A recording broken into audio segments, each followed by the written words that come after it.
So guys, ito na yung latest sa garden ni Kabayan. Hala, hindi na yata dinidiligan ni Kabayan, oh. Namamatay na. Yan, oh. Ito yung tuyo. Yan, ang daming bulak na, oh. Ano kaya to? Oh, ano kayang bulak to? Ayan, hindi mga sili. Ito yung mga kaya to, mga daon-daon na to.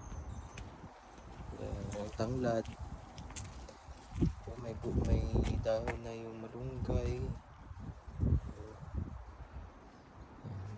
Ito yung granada. May mga bulak na, oh. May bunga. Yan, oh. Cute. Maliliit pa siya. Wala, hindi na talaga tinitiligan ni Kabayan yung garden niya, oh. Mamamatay na itong tanim niyang pechay. So yung dahon ng malunggay, ayan, natubo na yung mga dahon, pwede na ulit makakuha. Meron ding ito yung lemon, guys.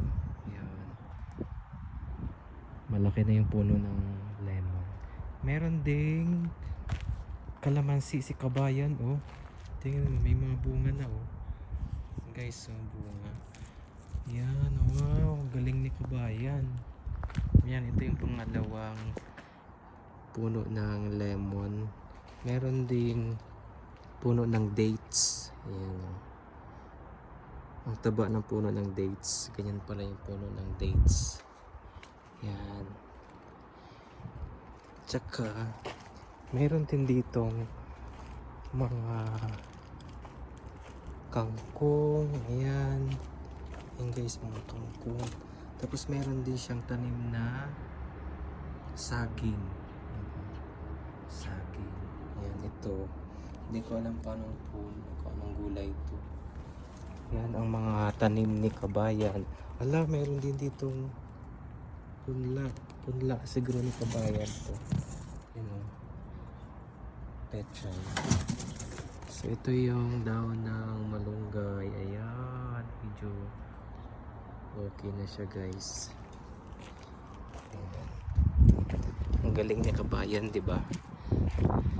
Meron siyang green thumb. Yan. Hindi pa siya nagdidilig. Baka mamaya pa siguro. Kasi maaga pa. Uwian pa lang kasi, guys. Yan, meron din ditong puno ng mangga. Yan, may bunga na siya, oh. Ayun, oh. Yan. Sarap siguro yung sausaw sa pag-uong. Or alamang. Kaso lang ang taas. Mahirap akyatin. Baka mahulog pa ako dyan. Ang dami siya. Yan. Yan ang housing namin, guys.